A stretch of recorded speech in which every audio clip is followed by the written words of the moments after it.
úlcera péptica. Ya la enfermedad úlcera péptica, como su nombre lo dice, se trata de la formación de úlceras producidas por el ácido, ¿no? Por el ácido que hay, por un desequilibrio ya de la barrera de defensa de la mucosa gástrica y duodenal. Cuando nosotros hablamos de enfermedad úlcero-péptica, nos estamos refiriendo a úlceras ya sean gástricas o duodenales. ¿Ya? Y como vemos acá, hay que diferenciar también las erosiones de las úlceras. Las erosiones son pequeñas lesiones de la mucosa, ¿ya? O sea, de la superficie en realidad de la mucosa, pequeñas, ¿no? Circunscritos, pueden ser puntiformes, ¿no? Que no se notan con mayor profundidad. En cambio, la úlcera, como nosotros estamos viendo acá, creo que por aquí está, para que se note.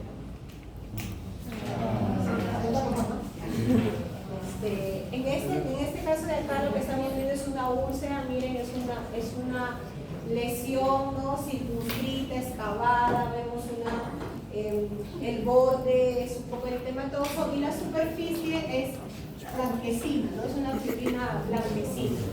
Y acá en la úlcera, a diferencia de la erosión, ya va a haber un compromiso mayor tanto de mucosa como submucosa o incluso puede llegar hasta la muscular.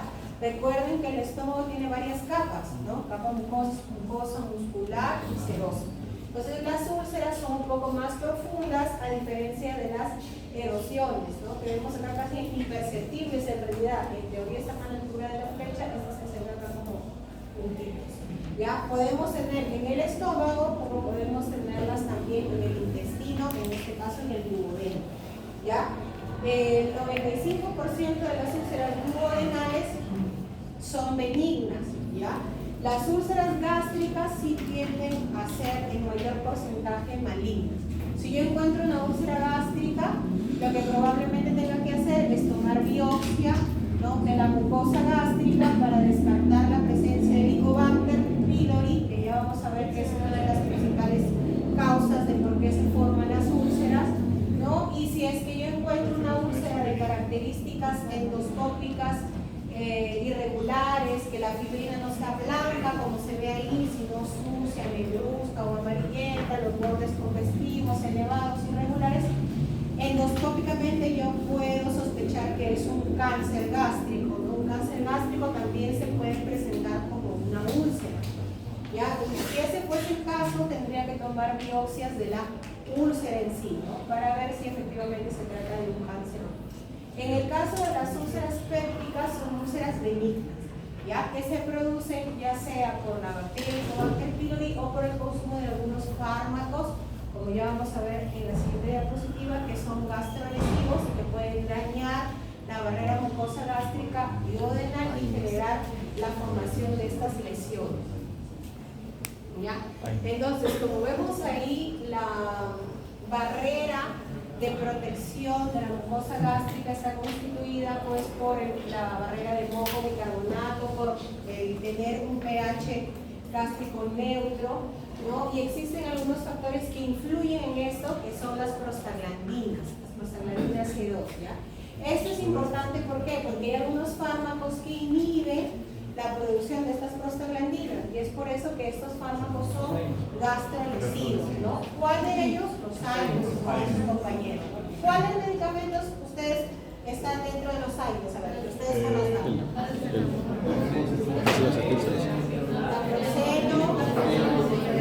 El ibuprofeno, ketorolaco, la aspirina también. Entonces, chicos, los AINES, que son los antiinflamatorios no esteroideos, son medicamentos gastrolesivos, ¿ya? Y esto, como dice ahí, son los responsables de más del 90% de todas las úlceras pépticas. ¿Ya? Un paciente que consuma AINES tiene el 25% de posibilidad de desarrollar una úlcera. Sobre todo, chicos, si consumimos AINES en varias dosis, ¿no? Una cosa es que yo tome una pastilla de ibuprofeno y otra cosa es que yo tome una pastilla de ibuprofeno mañana, tarde y noche, o me coloque mi diclofenaco en la mañana, en la noche, por 3 días seguidos, ¿no? Hay personas que a veces se colocan, mientras más, para ellos, colocarse más seguido implica que la molestia va a mejorar más rápido, entonces se inyectan, ¿no? Y como son medicamentos de libre venta, van a la farmacia y quieren algo para el dolor, les venden. Se van a la posta, ¿qué tenemos en la posta? Ibuprofeno, naproxeno, diclofenaco. También le damos nosotros, señora, todavía le decimos, ¿cómo hacen una semanal? Para que no tenga dolor. ¿Quiénes son la mayor cantidad de pacientes que utilizan AINES? ¿Qué grupo etario utiliza AINES con mayor frecuencia? Los adultos mayores, pues, ¿no? Porque ya le duele la rodilla, le duele el hombro, ¿no? Le duele la columna, y tienen artritis, tienen artrosis, ¿no? Este grupo de pacientes son los que consumen AINES en mayor frecuencia, con mayor cantidad.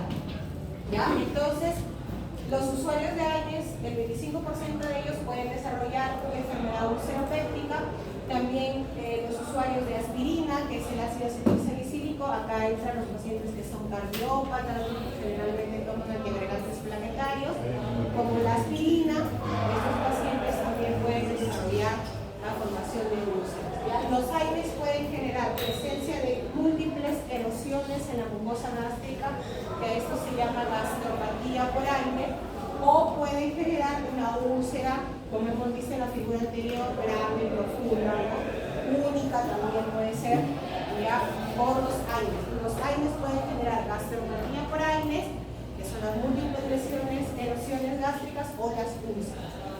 ¿Ya? Entonces, el AINE, como dice ahí, causa daño a la mucosa gástrica por la inhibición de la ciclogenasa 1, la COX-1, que es quien sintetiza las prostaglandinas. Y como las prostaglandinas están en relación a la producción de bicarbonato y moco, ¿no? Y es incrementa el flujo sanguíneo mucoso, cuando estas se inhiben, quiere decir que voy a tener una menor secreción de bicarbonato, una menor secreción de moco, el flujo sanguíneo va a estar alterado, de la mucosa va a estar alterado, entonces se altera esta barrera mucosa de protección y se empiezan a formar las úlceras.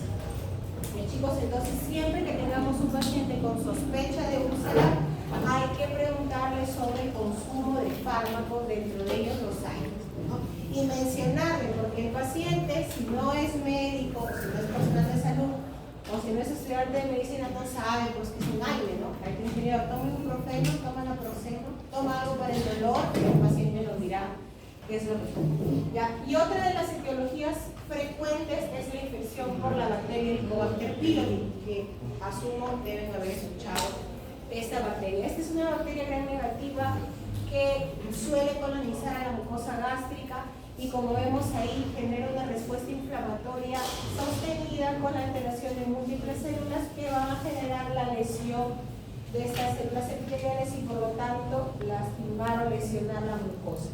Ya, la Helicobacter pylori, chicos, se ha desarrollado en enfermedades ulceropépticas, será considerado como un factor de riesgo para cáncer gástrico, ya tipos de cáncer gástrico, como dice su compañero, el linfoma.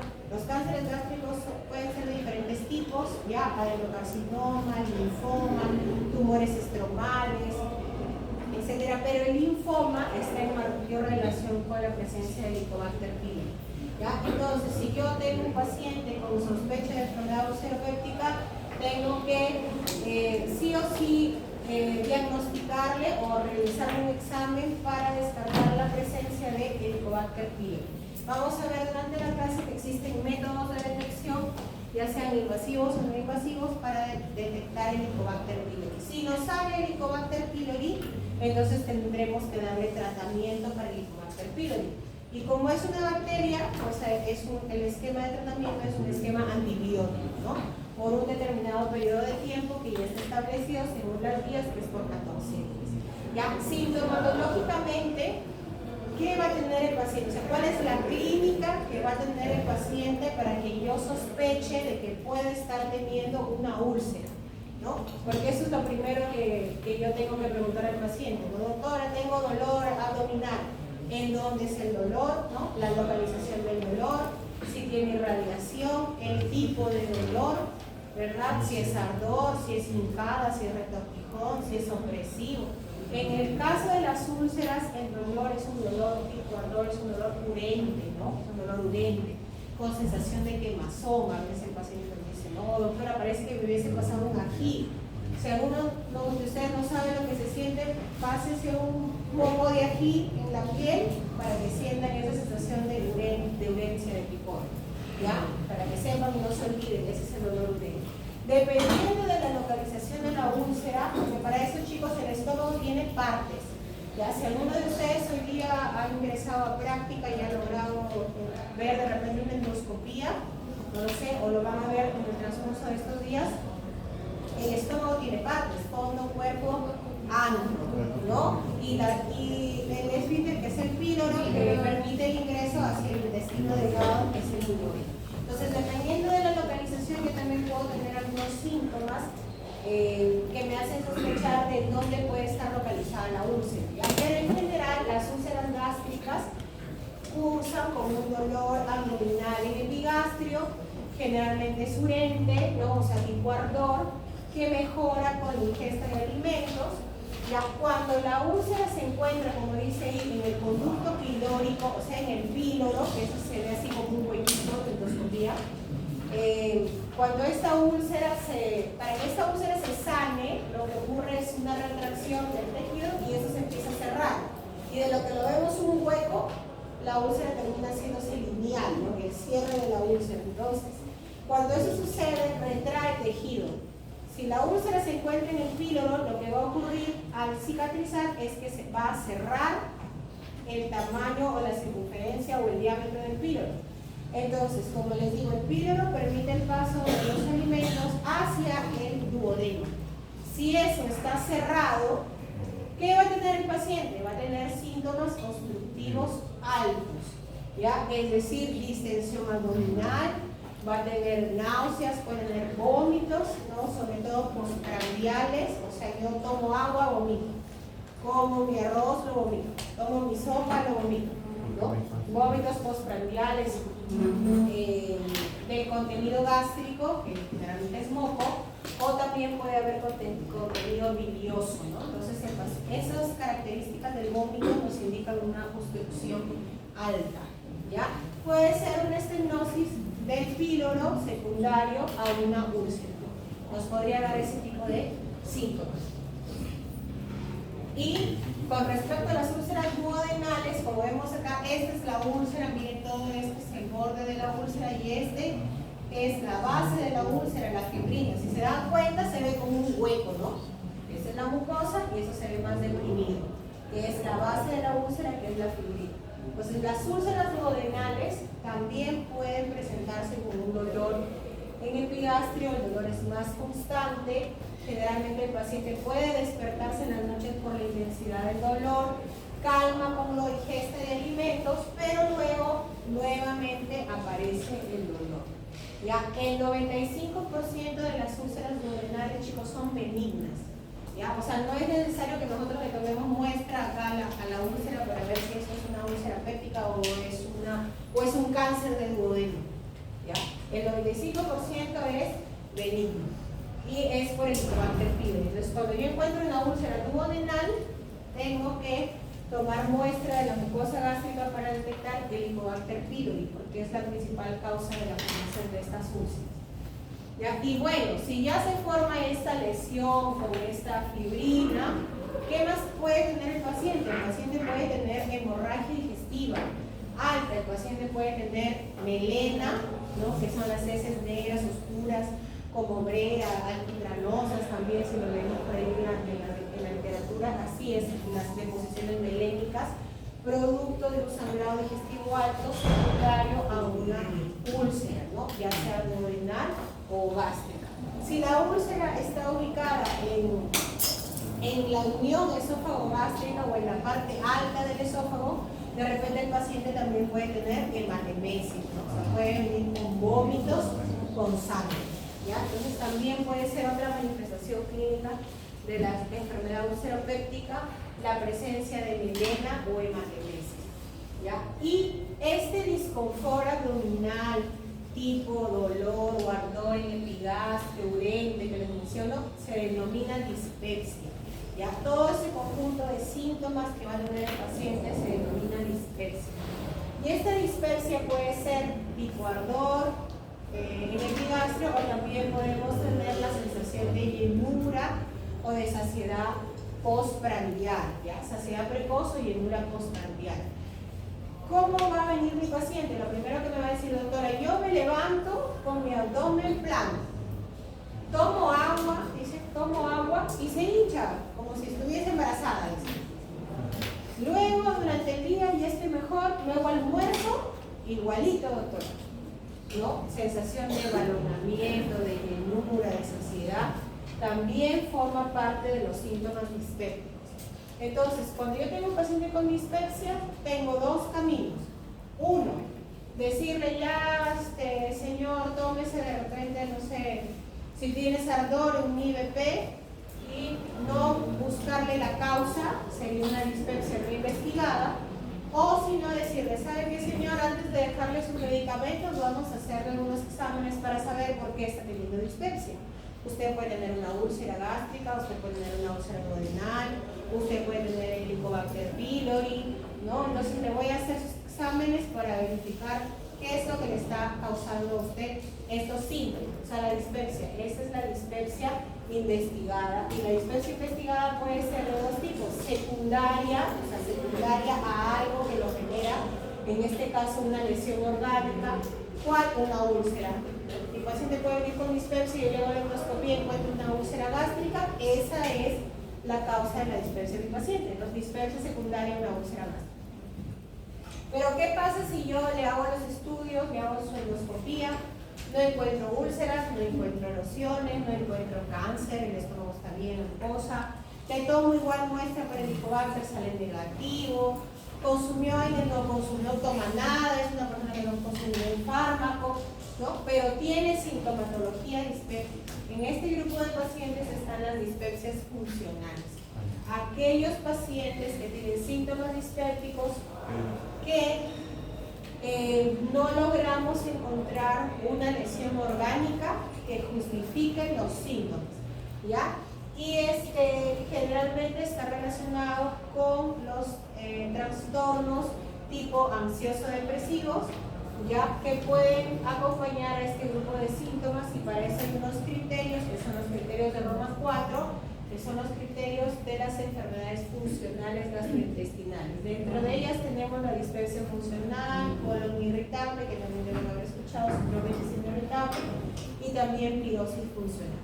Pero antes de yo catalogar a alguien como funcional, debo descartarle la organicidad, debo descartar que no haya úlcera, que no haya cáncer, que no haya Helicobacter, etc. Ya antes de que yo lo catalogue a mi paciente como funcional. Ya. Con respecto a la prevalencia de la dispepsia, como vemos ahí, afecta al 20% de la población, pero solo el 40% se va al médico. Claro, a veces todos en algún momento hemos tenido algún síntoma dispéptico. No creo que se hayan ido todos al médico, ¿no? Probablemente le dijeron a su mamá o a alguien en casa, ay, en el seguro me dieron tal cosa, toma. Y lo tomaste y te pasó.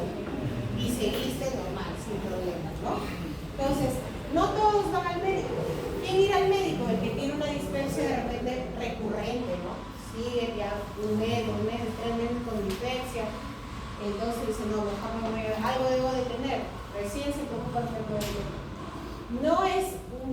No tiene alta mortalidad, pero sí puede alterar la calidad de vida del paciente, ¿no? Sobre todo si tiene una dispepsia recurrente. ¿Por qué? Porque el paciente va a tener la sintomatología del dolor tipo ardor, que puede ser intenso, que puede necesitar ir a la emergencia, por lo tanto puede ser que esa persona no vaya a trabajar, no vaya a estudiar, ¿no? Entonces altera la calidad de vida del paciente. De todo este grupo de pacientes con dispepsia, hay que tener en cuenta que el 75%, o sea, la mayoría, son dispepsias funcionales.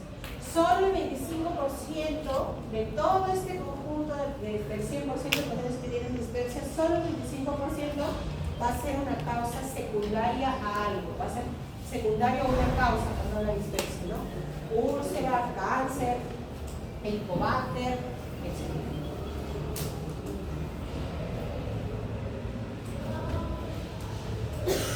Entonces, la dispepsia, como vemos ahí, puede ser secundaria a todas esas causas que están ahí: cáncer gastrointestinal, úlcera péptica, uso de medicamentos que ya lo hemos mencionado, de algunas enfermedades metabólicas o endocrinológicas como la diabetes. También me puede dar una complicación que es la gastroparesia diabética, en la cual lo que ocurre es un enlentecimiento del vaciamiento gástrico y mi paciente puede tener síntomas dispépticos postprandiales, o sea, puede tener llenura y saciedad precoz.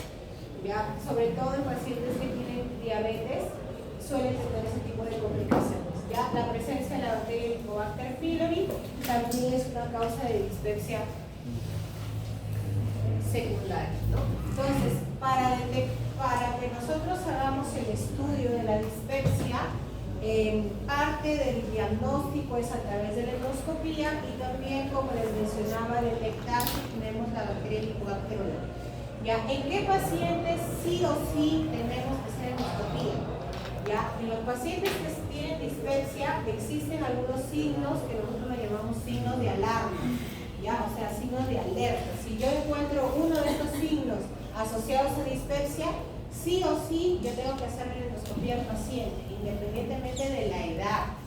¿Ya? Independientemente de la edad, si el paciente tiene dispepsia con disfagia progresiva, tiene que hacerse una endoscopía.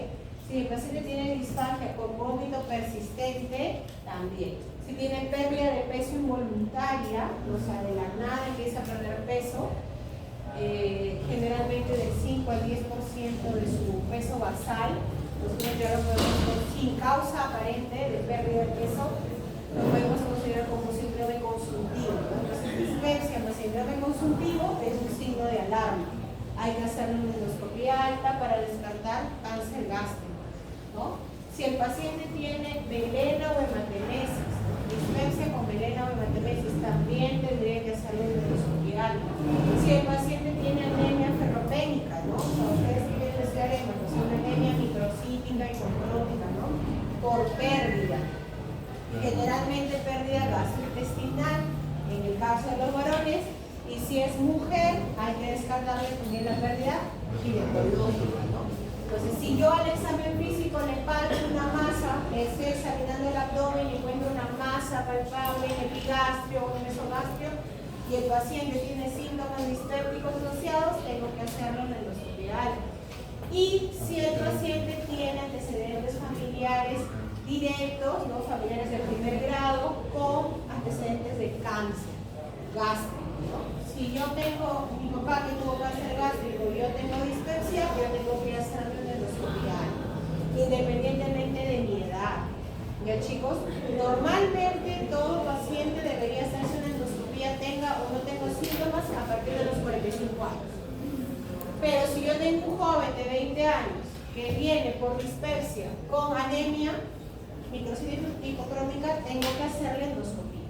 Porque este joven de 20 años puede tener un cáncer gástrico, sí, hay cánceres gástricos en personas jóvenes, ¿no? Entonces hay que descartarle la organicidad. Esos son los signos de alarma. En ese grupo de pacientes tengo que hacer endoscopia. De repente es un niño, 7, 5 años, ¿no? Tuvo melena. Tengo que hacerle endoscopia. Doctora, pero es muy pequeñito, con anestesiólogo hacemos a los pequeños, se tiene que hacer endoscopia. Si el paciente tiene estos signos de alarma, independientemente de la edad. Entonces, eso hay que tenerlo en cuenta.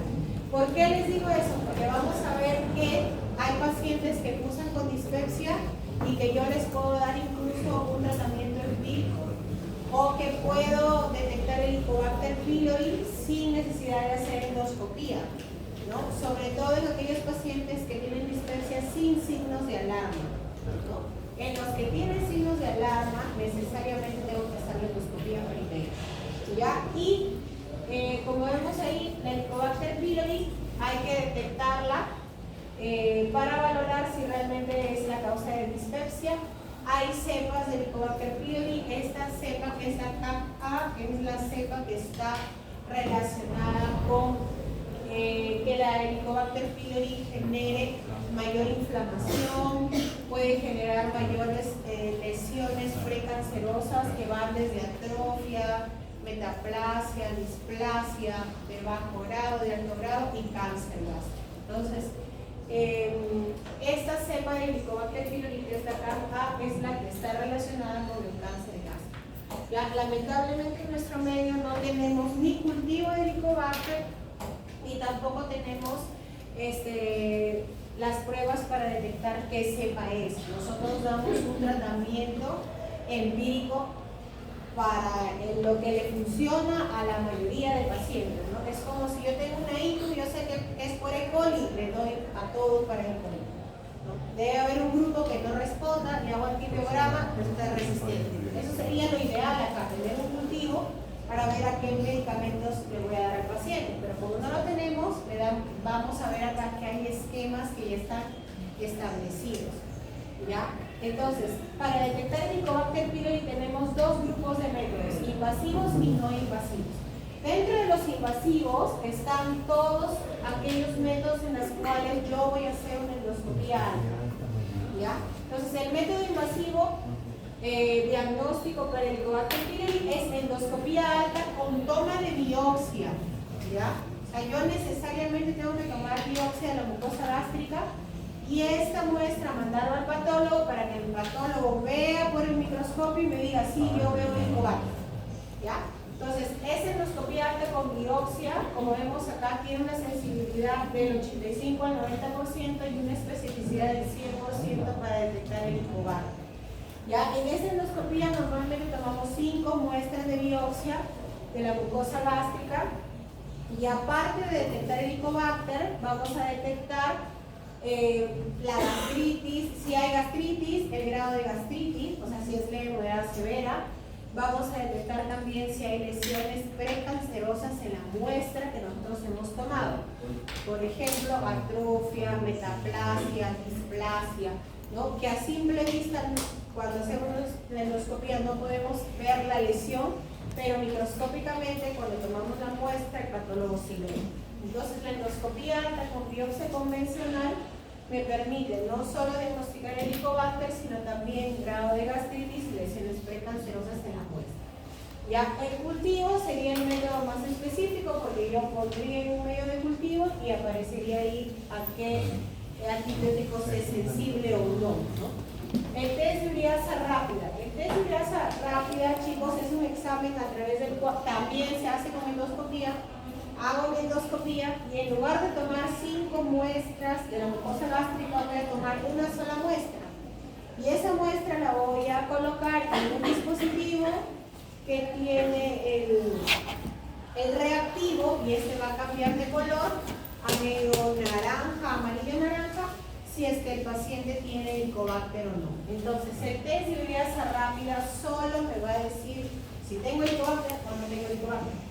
No me va a decir ni el grado de gastritis ni si tengo lesiones precancerosas. ¿Ya? Igual tiene una sensibilidad cerca del 100% y especificidad del 300%. Entonces, si se dan cuenta, los métodos invasivos utilizan la endoscopía con toma de biopsia para detectar Helicobacter. ¿Ya? Y en los métodos no invasivos son aquellos en los cuales yo no voy a hacer endoscopía. ¿Ya? En estos métodos no invasivos tenemos al test de aliento con carbono 13, ya que si se dan cuenta tiene una sensibilidad y especificidad casi parecida a una toma de biopsia, ¿no? Entonces el test de aliento, chicos, es un examen que nos permite dar diagnóstico de Helicobacter y nos permite también hacer control post-tratamiento para Helicobacter, ¿ya?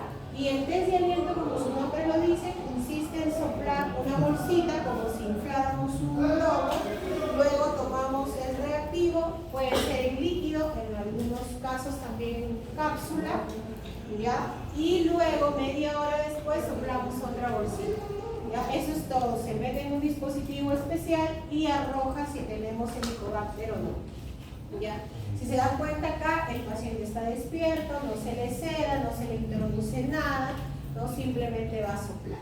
A diferencia de la endoscopía, que sí voy a introducir un instrumento y tengo que sedarlo al paciente, ¿no? Para que tolere que yo le pueda ingresar el dispositivo del endoscopio.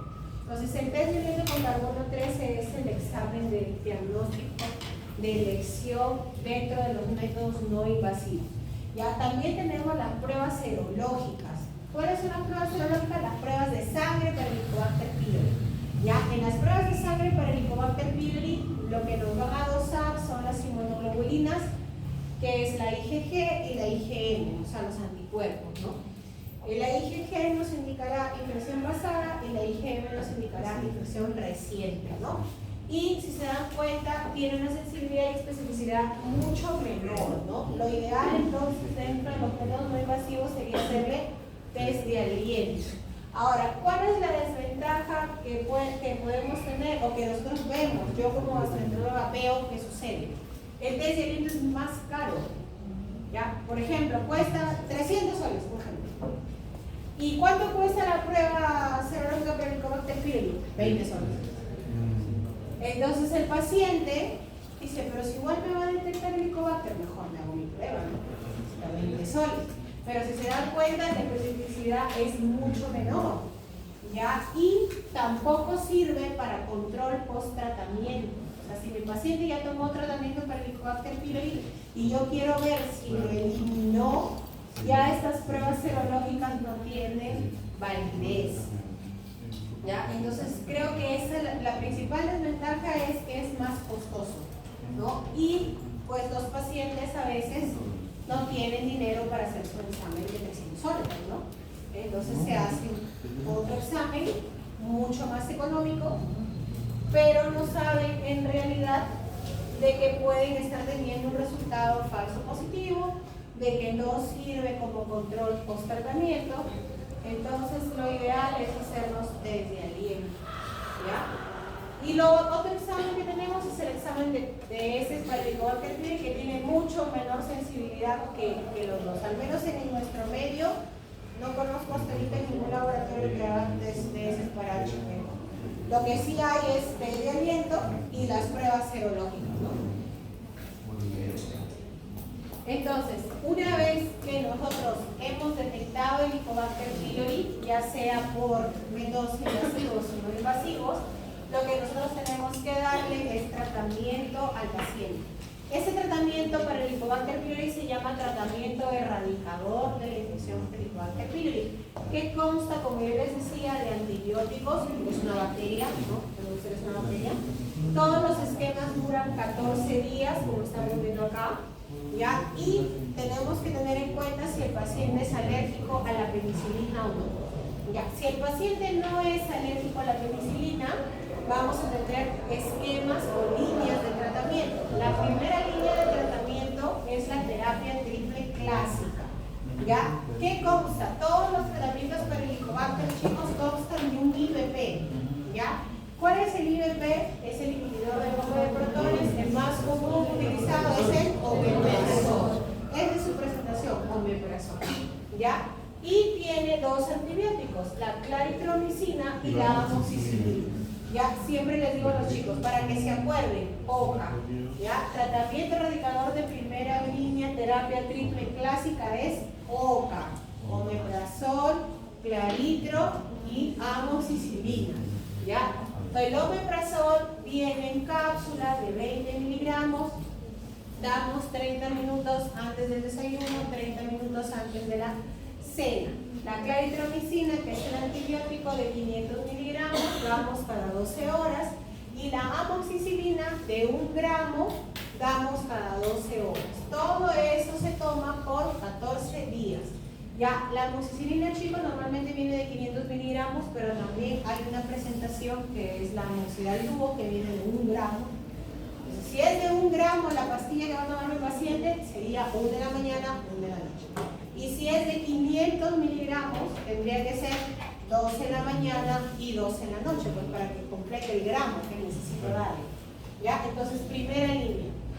Ahora, si el paciente tuviera resistencia a claritromicina y amoxicilina, ¿no? Yo tengo que darle la terapia cuádruple clásica con Inmut, que también tiene IVP, que es el omeprazol, el bismuto y 2 tipos de antibióticos, que es la tetraciclina y el metronidazol. ¿Ya? Cuando hay alergia a la penicilina, nosotros utilizamos, en lugar de la amoxicilina, utilizamos el metronidazol. Igual lo damos por 14 días. Entonces, una vez que yo di mi tratamiento para el Helicobacter pylori, debo hacerme un control posterior al término de tratamiento. ¿Para qué? Para ver si lo erradiqué o no lo erradiqué. Este aliento control posterior al tratamiento debe hacerse al mes de término. Ya, al mes de término. Hay algunas recomendaciones para hacer los test de aliento. Uno, que el paciente esté en ayunas. Dos, que el paciente tenga por lo menos un mes sin haber consumido ningún tipo de antibióticos. 15 días antes no haber consumido ningún IVP y una semana antes no haber consumido ningún jarabe antiácido. Entonces, si calculamos, debería hacerse al mes de término. Termino mis 14 días, un mes no tomo nada y me hago mi test de aliento control. Si mi test de aliento control sale otra vez el Helicobacter positivo, tendré que hacer mi tratamiento de segunda línea o terapia de rescate, ya que es la terapia triple con levofloxacino. Y aquí ya no va a ser OCA, sino que va a ser OLA. El omeprazol, el levofloxacino y la amoxicilina, igual por 14 días. ¿Ya? Entonces, primera línea OCA, segunda línea OLA. Igual voy a hacerle posterior al término un nuevo test de aliento para determinar si le eliminé la bacteria. Y si le eliminé la bacteria, estamos bien. Y si no le eliminé la bacteria, ¿qué tenemos que hacer? Probablemente otro tercer esquema de tratamiento, o lo que también hacemos a veces es manejar la sintomatología del paciente y después de un tiempo volvemos a hacer un control. O tratamos de iniciar luego otro esquema de tratamiento. Porque recuerden, chicos, de que nosotros tomamos antibióticos por diferentes tipos de infecciones. Por ejemplo, amoxicilina. ¿Quiénes se han tomado amoxicilina alguna vez en su vida? Amoxicilina. ¿Nadie tomaba amoxicilina? ¿Nunca, jamás en su vida? ¿Y con qué los curaban? Toda la vida no se da amoxicilina. ¿Estás mal de la garganta? Amoxicilina. ¿Estás mal de las amígdalas? Amoxicilina. ¿No? Todos. Y naproxeno también. También nos han bombardeado naproxeno todos. Ya, entonces tenemos probablemente cierta resistencia a la amoxicilina. Porque a todos es lo primero que nos dan. Amoxicilina a todos. En jarabe, en cápsula. A todos nos dan amoxicilina. Entonces, ¿qué podemos hacer? Dar otro esquema de tratamiento, sí, hay que jugar ahí con el tema de los antibióticos, o como les digo, dar tratamiento sintomático y luego hacerle un nuevo, iniciar un nuevo esquema de tratamiento. Porque como les digo, ¿qué sería lo ideal? Que podamos hacer cultivo de Helicobacter, pues, para saber a qué antibiótico es sensible y a cuál no. Pero como no lo tenemos, damos nuestros tratamientos empíricos de primera y segunda línea, ¿no? Y si es que no funciona, podemos incluso dar otro tercer esquema en el cual usamos el IVP, usamos doxiciclina y usamos furazolidona. ¿Ya? Eso es porque la furazolidona ya no lo utilizamos tanto. Antes se utilizaba furazolidona un montón también. Todos los niños que tenían diarrea les daban furazolidona. Pero como después de apareció ciprofloxacino, apareció sulfametazol, Bactrin, ¿no? Bactrin forte, ya nadie se olvidó de furazolidona. Y hay un buen periodo de tiempo que nadie ha tomado furazolidona. Entonces, lo que nosotros vemos en la práctica es que pacientes que tienen doble esquema de tratamiento y sigue saliendo positivo para el Helicobacter, cuando le iniciamos furazolidona con doxiciclina, negativizan. Porque como les digo, tenemos un buen periodo de tiempo, yo creo que por lo menos unos 10-15 años, que nadie toma furazolidona, ¿no? Entonces probablemente ya no tengamos resistencia a ese fármaco y respondan, ¿no? Entonces hay que explicarle eso siempre al paciente, ¿no? Como para que no se obsesione por eliminar el Helicobacter. Si bien es cierto, es un factor de riesgo, tenemos que tratar de eliminar el Helicobacter, pero hay un grupo de pacientes que no va a responder bien, porque si nos damos cuenta hay cepas de Helicobacter, también decía, ¿no? Y hay una cepa que es la KKK, que es la más agresiva, la que genera mayor inflamación, probablemente la que sea más resistente al tratamiento, ¿no? Entonces ese porcentaje que no responde probablemente tenga de repente esta bacteria, esta cepa de la bacteria, o tenga resistencia a antibióticos, ellos que puede haber consumido. ¿Ya? Ahora, si mi paciente es alérgico a la penicilina, ¿qué vamos a hacer? Como les dije, vamos a cambiar la moxi por el metronidazol. midazol. Y vamos a dar el IVP, que es el omeprazol, con la claritromicina, con el metronidazol.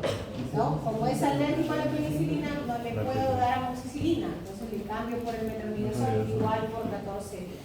Y si hay resistencia a la claritromicina, haré el tratamiento de terapia cuádruple clásica. Con la tetra. ¿Ya? Y como dice ahí, seguimiento posterior al tratamiento erradicador. O sea, lo ideal siempre, chicos, es una vez que yo termino mi tratamiento con Helicobacter, hacerme un test de aliento para ver si es que eliminé la bacteria o no. Ya, chicos, generalmente se debe hacer al mes de término de tratamiento, máximo pasado 3 a 4 meses. ¿Por qué les digo esto? Porque el Helicobacter pylori, chicos, lamentablemente no nos da inmunidad. O sea, yo puedo tener Helicobacter pylori muchas veces en mi vida. Puedo tener ahorita, puedo tener en otro año, puedo tener en 6 meses, en 3 años, en 4 años. Todo el tiempo puedo tener Helicobacter. Porque ¿cómo se contagia el Helicobacter? ¿Alguno tiene una idea? En los alimentos crudos, contaminados. La infección del Helicobacter pylori es fecal oral. Por eso que nuestro medio, si nosotros hacemos ahorita todititos, nos hacemos un test de aliento, por lo menos el 90% tiene Helicobacter. Acá. ¿Por qué? Porque nuestro saneamiento no es el adecuado, ¿verdad? De repente tengo mi agua potable, pero mi cisterna no la limpia hace 20 años, también tiene Helicobacter. ¿No? Vengo a estudiar todo el día, no me alcanza para irme a comer a mi casa, como afuera, pues, ¿no? Para seguir a mi clase. Luego está el otro grupo de chicos que no viven acá, que son de lejos, ¿no? No hay quien les cocine, comen también en la calle, ¿no? Luego, ¿quiénes están? Los chicos light, solo comen ensalada, doctora. Ensalada también, porque la lechuga o los alimentos crudos son mal preparados, que no están bien desinfectados, pueden tener Helicobacter. Y para remate, a veces nuestros agricultores no tienen agua y usan aguas hervidas. Entonces, nuestro país, como es un país subdesarrollado, nuestro saneamiento no es el adecuado, el Helicobacter pylori, todo el mundo tiene Helicobacter. Es como tuberculosis en el Perú, ¿no? Está por todo lado la tuberculosis. ¿Ya? Cuando te vas al extranjero, Canadá, Estados Unidos, Helicobacter, guías. Un paciente con tuberculosis es el caso del mes para ellos, porque es rarísimo, pues. Pero para nosotros no, por eso es común. ¿Ya? Entonces, eso también hay que explicar al paciente, que nos podemos contagiar muchas veces en el transcurso de nuestra vida. ¿Ya? Entonces, hay que hacernos el test de aliento para ello, para determinar si eliminamos la bacteria o no. ¿Ya? Entonces, ¿por qué debería estarlo entre 1 mes y 3 meses? Por lo que les digo, si mi paciente toma tratamiento, no se hace test de aliento y sigue su vida tranquilo porque probablemente le pasaron los síntomas, pero luego viene al año o al año y medio, otra vez con dispersia y dice, uy, ¿verdad? La doctora me dijo que me tenía que hacer un test de aliento. Busca su recetita por ahí, porque no va a la consulta, busca la receta, ¿no? Y viene y se hace otro test de aliento y le sale positivo. Yo no podría decirle, señor, usted es resistente al tratamiento. Yo no podría decirle que ha sido resistente o que es una infección nueva. ¿No? Yo tendría que tratarlo como una nueva infección, con un nuevo primer esquema de tratamiento. Diferente es si mi paciente se hace al mes, sale positivo, es resistente. ¿Qué esquema le doy? Un segundo esquema. Entonces mi terapéutica va a cambiar dependiendo de en qué momento mi paciente se hace el control de test de aliento. Por eso es importante. ¿Ya? Por eso ahí dice, se recomienda evaluar la curación de la infección mediante una prueba con test de aliento con carbono 13 siempre que sea posible. ¿No? Eso es lo ideal. ¿Ya? En un paciente ideal. Pero a veces los pacientes no son así. Entonces, luego tenemos la dispersia funcional, como les decía, en aquellos pacientes que tienen síntomas dispépticos y que no encontramos ninguna causa orgánica que lo genere. Hay unos criterios que son los criterios de Roma 4, en los cuales vamos a tener los síntomas dispépticos tipo ardor en epigastrio o tipo postprandial, que es así de la llenura. Otro criterio es que no tengamos evidencia de enfermedad estructural, incluyendo alteraciones en la endoscopía digestiva alta, que pueda explicar los síntomas.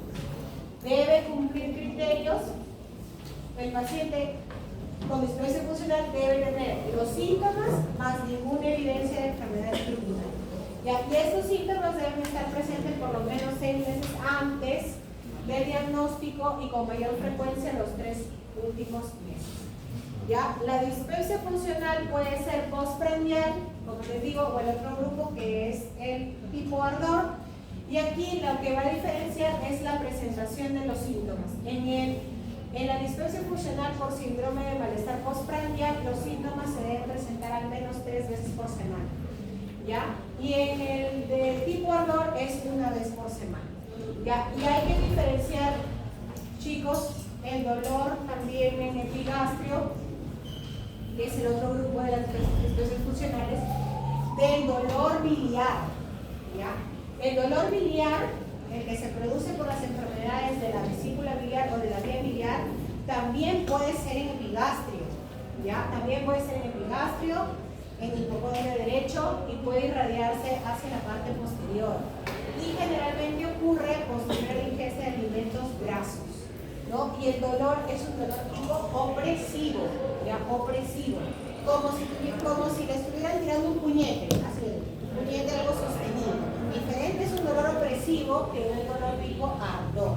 Entonces, cuando el paciente me diga, doctora, tengo un dolor aquí en la boca del estómago, porque eso me va a decir epigastrio, aquí en la boca del estómago, doctora, me duele, tengo que preguntarle, señor, ¿y cómo es su dolor? ¿Es ardor, es picada, es opresivo, es retortijón? No, es ardor, doctora. Ah, dispepsia. No, doctora, es como si algo tuviera ahí, porque a veces ni siquiera me sabe explicar bien, ¿no? Y se va para atrás, dice. Entonces ya, eso es un dolor biliar. Entonces hay que diferenciar. ¿Ya, chicos? Ha pasado casos que uno lo trata como dispepsia y al final tiene cálculos en la vesícula y cosas. Entonces hay que diferenciar eso. Otro síntoma, el vómito. El vómito hemos visto que es un signo de alarma, ¿no? Entonces, si el paciente tiene dispepsia con vómito, yo no puedo catalogarlo como algo funcional hasta que no demuestre que no tiene nada estructural que lo genere. ¿Ya? Ahora, como es un trastorno funcional, yo les he dicho que los trastornos funcionales pueden ser pirosis funcional y síndrome de intestino irritable, el paciente puede tener síntomas superpuestos. Ya puede tener síntomas de intestino irritable, que es el dolor abdominal, difuso, que migra, que mejora con la realización de la operación, ¿no? Pueden tenerlo juntos, ¿ya? Eso más o menos para que tengan en cuenta. Entonces, según nuestro algoritmo diagnóstico, un paciente que cursa con dispepsia, debo en el examen o en la historia clínica preguntarle ¿sobre qué? Sobre si hay enfermedades previas, ¿no? Metabólicas previas que ya hemos visto, como la diabetes, si tiene familiares directos de cáncer gástrico, porque sería un signo de alarma para que pueda ser el paciente, preguntarle si consume fármacos que puedan condicionar la dispepsia, como los sales o la aspirina, ¿no? Y valorar si tiene los signos de alarma, o sea, preguntar qué otros síntomas o signos acompañan a la dispepsia.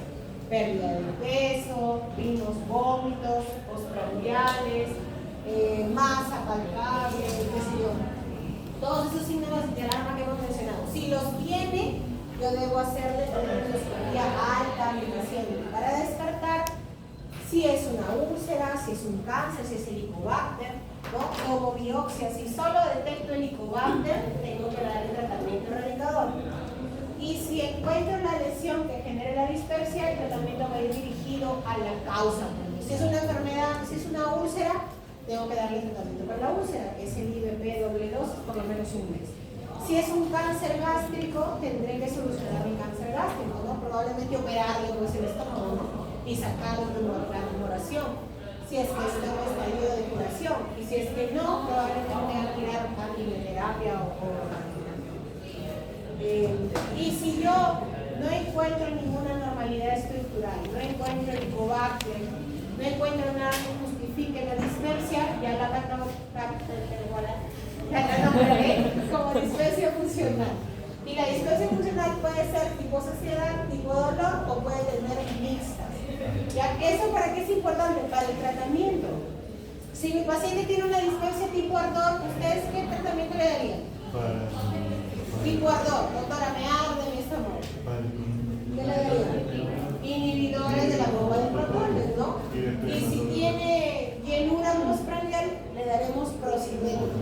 Y si tiene los dos, le daré IBP más prosimétrico. ¿Ya? Entonces, ese es para que nos ayude al tratamiento. ¿Ya? Entonces, el IBP, chicos, es el tratamiento de primera línea, o sea, de elección. ¿Ya? Si encontramos Helicobacter pylori, lógicamente hay que darle el tratamiento erradicador por Helicobacter, ¿no? Y si todavía, a pesar del tratamiento erradicador, tiene algunos síntomas dispépticos, yo le puedo continuar con los IBP, por lo menos por 8 semanas, ¿no? Y como la dispepsia es recurrente, probablemente el paciente tenga que tomar episódicamente ciertos cursos de tratamiento. ¿Ya? El procinético es un medicamento que mejora el vaciamiento gástrico, ¿ya? Y mejora los síntomas de llenura y saciedad. ¿Ya? Dentro de ellos ahí tenemos la metoclopramida, que es la más común. ¿Ya? Y si es una dispepsia funcional, yo debo recordar de que está en relación a los síndromes ansioso-depresivos. Entonces tendré que agregarle neuromoduladores, o sea, tengo que agregarle tratamiento para manejar la ansiedad y la depresión en el paciente. Dentro de ellos, los antidepresivos tricíclicos como la amitriptilina, que viene de 25 miligramos, lo puedo indicar al paciente. O si no, puedo decirle, señora, tiene que ir a que le evalúe el psiquiatra, ¿no? Para que el psiquiatra le indique. Ahora, hay pacientes que cuando tú le mencionas psiquiatra, dicen, pero yo no estoy loca, no me creo lo que piensan. El psiquiatra no solamente ve eso, ¿no? Ve el tema de la ansiedad, la depresión y todo eso. Entonces, bueno, nosotros damos algunos tratamientos, chicos, pero hay pacientes que a veces tienen mucha ansiedad, ¿no? Y que a veces, a pesar del tratamiento que nosotros damos, no lo podemos controlar, ya pues lo mandamos a... Así que andamos con el especialista, es el psiquiatra, ¿no? De las enfermedades mentales. Ya, pues ese es el algoritmo que hemos visto. A veces también podemos dar terapia opcional, como psicoterapia, ¿no? Para el tema del manejo de la ansiedad. Porque en este grupo de pacientes, ¿qué empeora la ansiedad? Les empeora que no les encuentren nada. Eso les empeora la ansiedad. Porque yo tengo ardor, me hago mi endoscopía y me dicen, ¿sabes qué? ¿Tienes una úlcera? Ah, es por la úlcera. Cura mi úlcera, se va mi dolor, estoy bien. Pero este grupo de pacientes que haces endoscopía no tienen nada. Le haces diagnóstico de Helicobacter, no tienen nada. Ya le dices, de repente puede ser algo biliar, le haces ecografía, todo está bien, ¿no? Y el paciente tiene síntomas, eso es lo peor, que siente los síntomas y no le encuentras nada. Ya no te crees, se va a otro gastroenterólogo y le vuelve a hacer lo mismo. Tampoco tiene nada. Por último, busca en internet y dice, mejor es hacerse una tomografía. Se hace la tomografía, no le encuentran nada. ¿Qué le genera más ansiedad? ¿No? Porque dice, yo prefiero encontrar algo. Si yo tengo algo que justifique mis síntomas, me siento más tranquila. Pero si me hago todo y no me encuentro nada, pienso, ¿y qué tendré? Pues entonces, si ya me he hecho todo y no encuentro nada. Pero no piensa que voy a la psiquiatra, eso no piensa, ¿no? Este grupo de pacientes son funcionales. Chicos, es característico, llegan con su folder, los pacientes llegan con su folder con 2 recetas, con 2 exámenes. Les cuento que a mí me llegó uno así a mi consulta, pero él tenía colon irritable. Hoy llegó con un file así como el que yo tengo acá. Sí. Y se sentó y me dijo, doctora, he venido porque me han recomendado. Y aún me dice, uy, ya. Y oye, cuando sacó su file así, mire, me ha visto tal gastroenterólogo así, y me ha dado esta receta. No me hizo nada. ¿Qué dice? Y acá me envió el otro. Tampoco me hizo nada. Doctora, tengo acá mi colonoscopía, mi otra colonoscopía. ¡Pucha! Yo le dije, le dejé mi receta, seguro de acá va a ir. La doctora tampoco me hizo nada. Ni modo, pues, señor, tome su amitriptilina, por ejemplo. Hay que engañarlos a veces porque no quieren tomar. Los pacientes vulgares no quieren tomar porque ellos están convencidos de que tienen algo, ¿no? Que no es su mente, tienen algo. Como tienen algo, empiezan. Y son característicos, llegan con su folder, te empiezan a hablar, están que se cogen las manos, cogen el pelo, mueven la pierna. Ya, cuando los ves así, por partes, bonito. Obviamente, descartándole todo lo orgánico, ¿no? Porque puede ser que haya otra cosa. Entonces hay que tener en cuenta eso, ¿ya, chicos? La dispepsia. Entonces la enfermedad úlcero-péptica se va a manifestar clínicamente como dispepsia. ¿Ya? Como dispepsia. Ya, luego tenemos el otro trastorno que es la enfermedad por reflujo gastroesofágico. Ya, chicos, la enfermedad por reflujo gastroesofágico, también conocida como ERG, si conocen, esta es una enfermedad en la cual el síntoma principal va a ser la pirosis. Ya no va a ser la dispepsia, que es el disconfort, el epigastrio, ¿no? Sino va a ser la pirosis. La pirosis es la sensación de quemazón retroesternal, ¿no? Eso es lo que siempre decimos. Y también la sensación de regurgitación. Doctora, yo siento que tengo un líquido que se me viene hasta acá. El paciente te explica tal cual lo que él siente. ¿Ya? Enfermedad por reflujo está en relación a algunos factores que predisponen al reflujo, como el sobrepeso, la obesidad, o sea, todo lo que genera aumento de la presión intraabdominal que puede predisponer al reflujo. Acá también entran las personas, las mujeres que están embarazadas, ¿no? A medida que avanza su gestación, aumenta más la presión intraabdominal, pueden usar con reflujo. Algunos factores como la ingesta de alcohol y tabaco también predisponen al reflujo, ¿ya? Y algunas alteraciones anatómicas, ¿ya? Hernias diatales, alteraciones a nivel del esfínter esofágico inferior, pueden predisponer al reflujo, ¿ya? Y el ERG, como dice ahí, o la ERG, o sea, la enfermedad por reflujo esofágico, se debe al fallo de la barrera antirreflujo normal que protege esas cantidades de ácido que en teoría debería de pasar del estómago al intestino. Lo que sucede en el ERG es que este contenido se está regresando hacia el esófago. Y vamos a ver que ese contenido que regresa hacia el esófago, que puede ser ácido o biliar, genera lesiones a nivel del esófago inferior, como las úlceras, erosiones, incluso puede haber cambios en la mucosa del esófago inferior, lesiones precancerosas y hasta el cáncer de esófago, ¿ya? Tipo adenocarcinoma, que esa es una de las complicaciones de la enfermedad por reflujo gastroesofágico. Entonces, la enfermedad por reflujo gastroesofágico puede tener complicaciones, como dice ahí, formación de úlceras, formación de estenosis, o sea, esta úlcera se cierra y al cerrar cierra la luz del esófago, ¿no? De repente la luz es así y cuando tiene la úlcera se hace así, más pequeña. Entonces el paciente que va a empezar a tener disfagia, ¿no? Va a empezar a tener dificultad para pasar sus alimentos. ¿Ya? El esófago de Barrett, que es la lesión precancerosa, y el cáncer del esófago inferior, que es el tipo adenocarcinoma.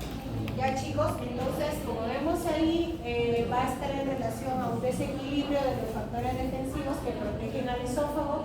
¿Cuáles son estos factores defensivos? La barrera antirreflujo, la eliminación del ácido, la resistencia tisular, y los factores agresivos, que son el contenido que regresa del estómago hacia el esófago, que puede ser la acidez de nuestro estómago, el volumen gástrico o el contenido duodenal. Y el contenido duodenal se refiere a la bilis, ¿ya? Porque si recordamos, a nivel de la segunda porción del duodeno se encuentra la ampolla de Vater, y es ahí, a través de esta estructura, drena la bilis. Entonces el paciente puede tener reflujo ácido y reflujo biliar. Esta barrera antirreflujo está comprendida por el esfínter esofágico inferior, el pilar diafragmático, la localización intraabdominal del esfínter esofágico inferior, los ligamentos freno-esofágicos. Por eso es que las alteraciones anatómicas predisponen al reflujo. ¿Ya? Lo otro es el contenido de la acidez de nuestro estómago, ¿no? El enlentecimiento del vaciamiento gástrico también puede predisponer a que haya mayor volumen, ya sea de ácido de bilis, y mayor volumen de líquido que refluya hacia el esófago. Entonces, eso es importante para parte del tratamiento. Ya, ahora, los síntomas, como les decía, los clásicos son la pirosis y la regurgitación, pero también podemos tener síntomas extraesofágicos. Dentro de los ésteres esofágicos están los que también los produce el ácido, como por ejemplo la laringitis, ¿no? El paciente generalmente cursa con disfonía, ¿ya? O sea, la voz se le hace ronca, ¿no? ¿Por qué? Porque el ácido regresa hasta la parte superior y llega hacia nuestras cuerdas vocales y las inflama. Entonces el paciente puede cursar con disfonía, con laringitis, con tos crónica. ¿Ya? Generalmente puede ser una tos seca o una tos productiva, pero con flema medio transparente, ¿no? Más o menos es la característica. Otras son a nivel dental, también podemos tener alteraciones del manejo dentario, ¿no? Con presencia de erosiones. Podemos tener trastorno del sueño porque el paciente se levanta en las noches por la sensación del reflujo. También podemos tener cuadros que asemejan una crisis asmática. ¿Por qué? Porque el paciente que tiene ERGE puede tener el reflujo en la noche, ¿no? Y ese ácido que regresa hacia la parte superior puede ingresar a la tráquea y al bronquio y generar una reacción, un broncoespasmo, ¿no? Cuando ingresa el líquido ácido a mi tráquea o mis bronquios, genera un broncoespasmo, genera hiperactividad bronquial y el paciente se levanta con sensación de ahogo, ¿no? De falta de aire. Y también puede cursar con dolor torácico, ¿no? No cardiogénico, porque el dolor cardiogénico es un dolor, como ustedes ya lo deben saber, opresivo, ¿no? Que se irradia, ¿no? Que se irradia hacia el brazo, hacia el hombro, hacia la mandíbula, que se acompaña de síntomas vagales, ¿no? Sudoración, frialdad, etc. Lo que no sucede en el reflujo es más que todo solamente un dolor torácico que está ahí presente, asociado lógicamente al reflujo y la recuperación.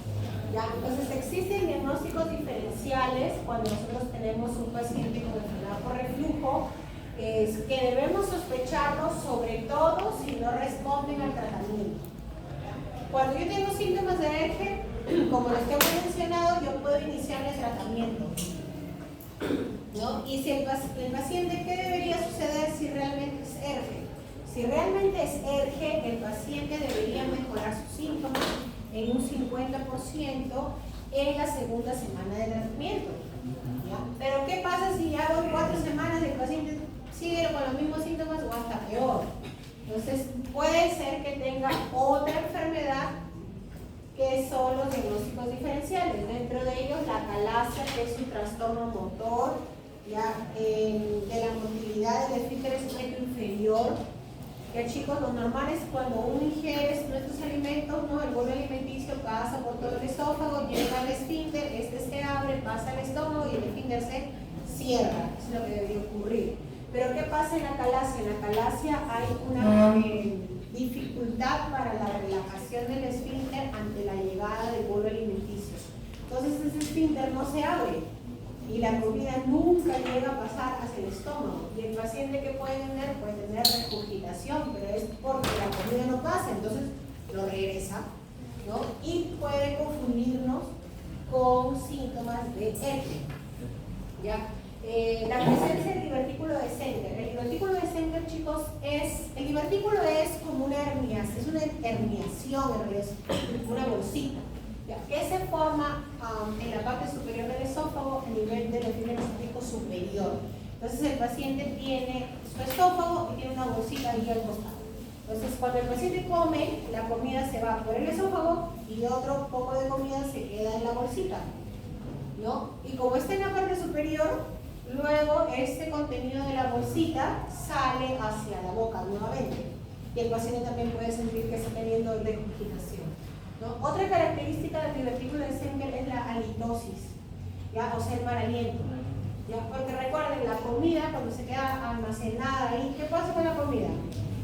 Se putrefacta, ¿no? Y se putrefacta, huele feo, pues tiene mal olor. Entonces el paciente empieza a tener halitosis. También podría ser un diagnóstico diferencial. Las gastroparesias, que es el crecimiento del almacenamiento gástrico, las pirosis funcionales, así como tenemos dispepsias funcionales, también hay pirosis funcionales, ¿no? Tener síntomas de de pirosis sin tener nada estructural que lo justifique. Y aquí la esofagitis eosinofílica es, chicos, un diagnóstico histológico, ¿no? Cuando mi paciente no responde al tratamiento, yo debo sospechar de esofagitis eosinofílica y le hago una endoscopía a mi paciente y tomo muestras de biopsia, y en la biopsia me debe de salir que existe un conglomerado de eosinófilos en la muestra, ¿ya? Entonces, cuando yo sospecho que es ERGE e inicio el tratamiento empírico y veo que no hay mejoría de síntomas, debo sospechar de estos diagnósticos diferenciales y tendré que hacerle exámenes para descartar estos diferenciales.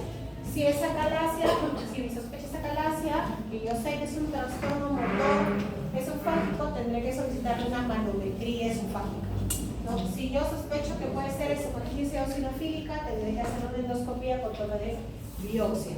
Si yo sospecho que es un divertículo de Semper, tendría que hacerle un esofagograma o una radiografía de esófago con contraste. Recuerden que en la radiografía de esófago con contraste el paciente toma un líquido blanco que es el bario, que es el contraste, él lo toma y dibuja, se toman radiografías porque ese contraste pasa y al pasar va a dibujar, ¿cierto?, toda la luz, en este caso del esófago, y si hubiese un divertículo también lo dibuja, ¿ya? Entonces tendría que hacerle exámenes para descartar las otras etiologías, ¿ya? Entonces la prueba diagnóstica de elección para ERGE es la pH-metría. Ese es el examen diagnóstico de elección, la pH-metría. ¿Te notaste, no? Sí, para ERGE. Chicos, mi hojita está pasando por ahí, ¿no? Ya, ok. Ya, y los otros exámenes, como vemos ahí, es para descartar los diagnósticos diferenciales. ¿Ya? Y lo que dice acá, prueba con IBP, es lo que yo les decía, ¿no? Si yo tengo un paciente con clínica de ERGE, puedo darle tratamiento empírico con IBP, ¿no? Y si a las 2 semanas los síntomas resuelven en un 50%, yo puedo decir, ah, sí, ese paciente sí tiene ERGE. Y si no resuelve, tendré que hacerle los otros exámenes para descartar los otros diagnósticos diferenciales, ¿no? Entonces, eso es lo que les decía, la terapia empírica con IBP es a doble dosis, antes del desayuno, antes de la cena, es el omeprazol durante al menos 2 semanas. ¿Ya? El tratamiento en general es por 8 semanas, ¿ya? Pero en la terapia empírica le iniciamos y evaluamos la respuesta a las 2 semanas de tratamiento, ¿ya? Puedo hacer una endoscopía alta o endoscopía superior o esófago alto de endoscopía o videoendoscopía, que es lo mismo, ¿ya? ¿En qué caso? En caso de que yo sospeche que puede haber alguna complicación del ERGE, por ejemplo, una úlcera esofágica, una estenosis péptica, un esófago de Barrett o un adenocarcinoma, ¿no? O si puedo sospechar que sea una esofagitis eosinofílica y le voy a tomar biopsia. ¿O en qué casos? En los casos en donde yo tenga signos de alarma, ¿no? ERGE con signos de alarma. O sea, tenga disfagia, tenga pérdida de peso, tenga vómitos, tenga hematemesis, por ejemplo, debo hacer una endoscopia. ¿No? La pH-metría es el diagnóstico de elección y la manometría es para los trastornos motores del esófago, dentro de ellos, como les digo, la acalasia. También existen otros, ¿ah? Que es el trastorno esofágico difuso, pero es el diferencial de la que es la acalasia. Entonces, puedo hacer esos exámenes si yo sospecho de que pueda haber algún otro diagnóstico diferencial.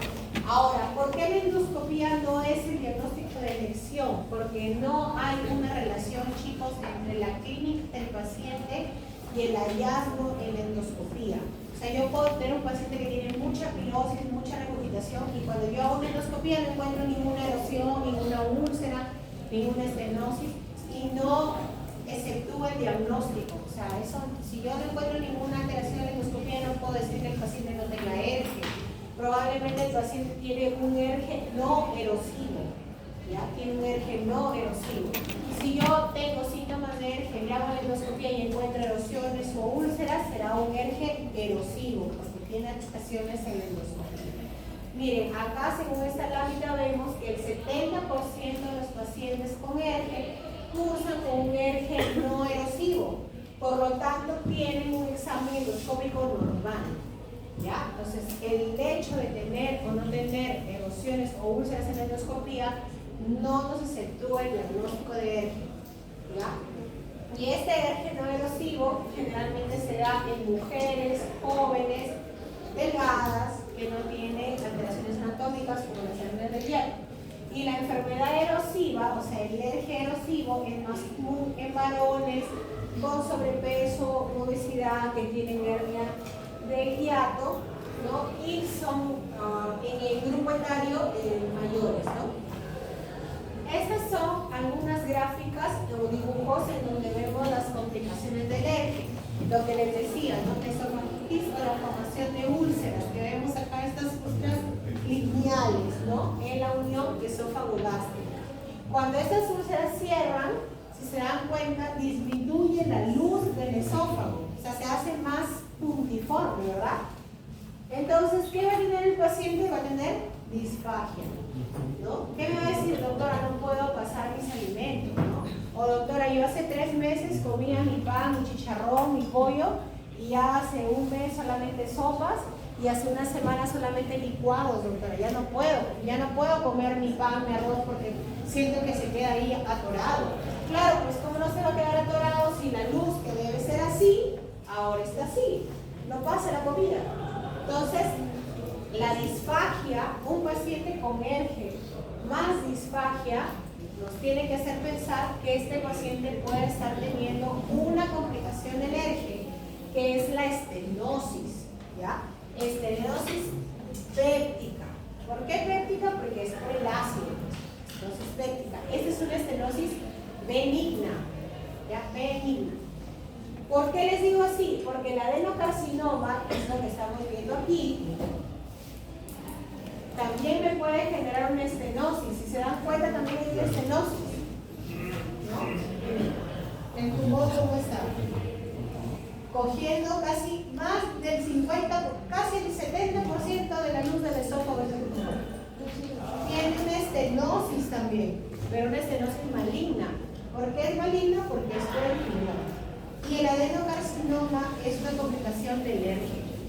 ¿Ya? Entonces, el ERGE se puede complicar con esofagitis, con úlcera, con estenosis, con esófago de Barrett, que es la lesión precancerosa, y finalmente con el adenocarcinoma del esófago. Por eso es importante que si tengo síntomas de ERGE yo lo trate, ¿no? Para evitar que el paciente llegue a esto, ¿no? Ahora, el esófago de Barrett, si se dan cuenta, a diferencia de esto y esto, no genera estenosis. El esófago de Barrett es un hallazgo histológico. ¿Ya? Lo que vamos a ver es esto de acá. Si se dan cuenta, hay 2 colores ahí. El color del esófago es medio rosadito, y cuando llega a la unión esófago-gástrica, como vemos acá, ese es el estómago. El estómago es medio salmonado, medio naranjita, ya que se forma ahí una línea circunferencial que se llama línea Z. ¿Ya? Esta línea Z debe ser regular, debe ser circunferencial. O sea, el tejido del estómago no se debe de meter hacia el esófago, como ocurre aquí. Si se dan cuenta, si ustedes siguen el borde de los colores, ese color salmonado se está metiendo en la parte del esófago y se están formando como unas lengüetas, ¿no? Si esto lo vemos como la hora del reloj, sería a horas 12, a horas 6, ¿no? Acá por a horas 7. Entonces, cuando yo hago una endoscopía y encuentro eso, encuentro que mi línea Z no es una circunferencia regular, sino que es irregular, con lengüetas que están ascendiendo hacia el esófago, yo debo sospechar de que el paciente puede tener esófago de Barrett. Entonces, ¿qué hago? Le tomo biopsia. ¿Por qué? Porque el esófago de Barrett es un hallazgo histológico. Histológico. Yo al ojo puedo decir, uy, puede tener esófago de Barrett, pero no puedo afirmar que tiene esófago de Barrett. Para yo afirmar que tiene esófago de Barrett, tengo que tomar biopsia, recibir mi patología que me diga si tiene esófago de Barrett. Y si tiene esófago de Barrett, debo monitorizar al paciente más seguido, ¿no? Y darle tratamiento para el reflujo para evitar que esta lesión premaligna genere cáncer de esófago distal tipo adenocarcinoma. Ya, les digo ello porque también tenemos cánceres de la parte superior y media del esófago, que son carcinomas epidermoides, que no están en relación al ERGE. El ERGE puede generarme adenocarcinoma de esófago distal. ¿Ya? Y con respecto al tratamiento, chicos, vamos a tener que hacer algunas modificaciones del estilo de vida del paciente, aparte del tratamiento farmacológico, que es el IVP, que está acá todavía bien marcadito en celeste para que no se olviden. ¿Ya? Entonces, en las modificaciones del estilo de la vida del paciente, bueno, si tiene sobrepeso u obesidad, habrá que decirle, señor, baje de peso, ¿no? Porque hemos visto que es un factor. Si consume alcohol y tabaco, también le tenemos que decir, señor, ya no puede tomar o no puede fumar. O sea, una cosa es que fume un cigarro y otra es que se fume pues una cajetilla diaria, ¿no? Que hay personas que se fuman bastante cantidad, hay que restringir. Ya hay algunos alimentos, chicos, que predisponen al reflujo, por ejemplo, café, menta, chocolates. Ya esos alimentos predisponen al reflujo porque generan una hiperlaxitud del esfínter esofágico inferior y hacen que este se abra con mayor facilidad. Entonces, hay que evitar ese tipo de medicamentos, de alimentos, perdón. Otro es quitar ese mal hábito que a veces tenemos, ¿no? Terminamos de almorzar y decimos, ay, tengo clase a las 5, voy a dormir un ratito, de 2 a 5. Terminas de almorzar y te vas a dormir, también tiene un más riesgo de tener reflujo, ¿no? Diferente es que yo almuerce y me siente y me ponga a ver televisión, esta es otra cosa, a que yo me acueste directamente y duerma, ¿no? Entonces corre riesgo de tener mayor riesgo de reflujo. Y la elevación de la cabecera de cama, también siempre le decimos al paciente que hay que dormir con la cabecera de cama elevada, ¿no? Sobre todo para elevar el dorso del paciente, para hacer una barrera ahí entre el esófago y el estómago, ¿no? Y disminuir el riesgo de reflujo. Chicos, ahora hay hasta almohada antirreflujo. Antes teníamos que decirle al paciente, señor, ponga 2 ladrillitos y póngale su cama así, ¿no? ¿No? O semicentrado. El pobre esposo o esposa que no tenía que también dormía así, ¿no? Ahora ya no, y ahora ya hay almohada, ¿no? ¿Qué dice el cura? La salud y la enfermedad. ¿Ya? Y otra cosa es la elevación de la cabecera de cama. Entonces, chicos, tiene que elevarse el dorso. Yo siempre les digo eso porque los pacientes se ponen 50.000 almohadas. Aquí. Dice, doctora, sigo con ERGE, pero y ahora me duele el cuello. Claro. ¿Cómo no me va a doler el cuello si duermo así? Tiene que dormir así. El dorso elevado. Ya, chicos, eso también, porque si no los pacientes se ponen 20.000 almohadas y terminan con cervicalgia y con ERGE. ¿Ya? Y bueno, ¿en qué pacientes nosotros podemos indicar tratamiento quirúrgico? Porque se dan cuenta, el tratamiento del ERGE es un tratamiento médico. O sea, es con IVP y modificaciones del estilo de vida.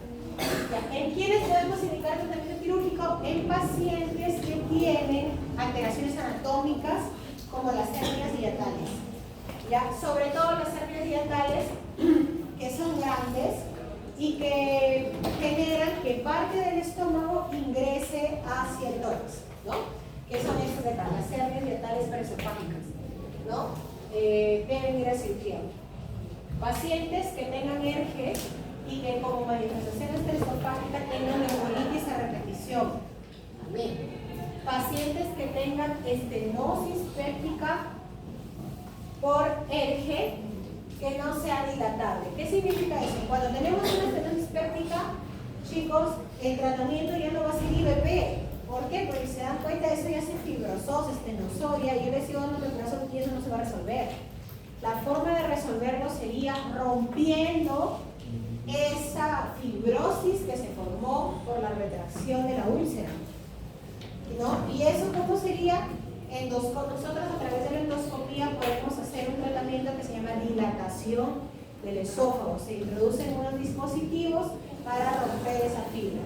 Pero ¿qué pasa? A veces esta fibrosis es mucho más fuerte y no podemos resolverla endoscópicamente. Entonces, ¿qué tenemos que hacer? Llamar al cirujano para que él rompa pues esa fibra, esa rotura quirúrgicamente. ¿Ya? Dice esofagitis grado 4 porque, chicos, endoscópicamente hay escalas para valorar el ERGE, ¿no? Desde si hay presencia de erosiones, desde 5 milímetros, si son mayores, si confluyen, si generan estenosis. Es una clasificación, ¿ya? Pero para que ustedes lo tengan claro, pacientes que tienen estenosis péptica deberían ir y que no se puedan dilatar por endoscopía, deberían ir también a tratamiento quirúrgico. Bien, chicos.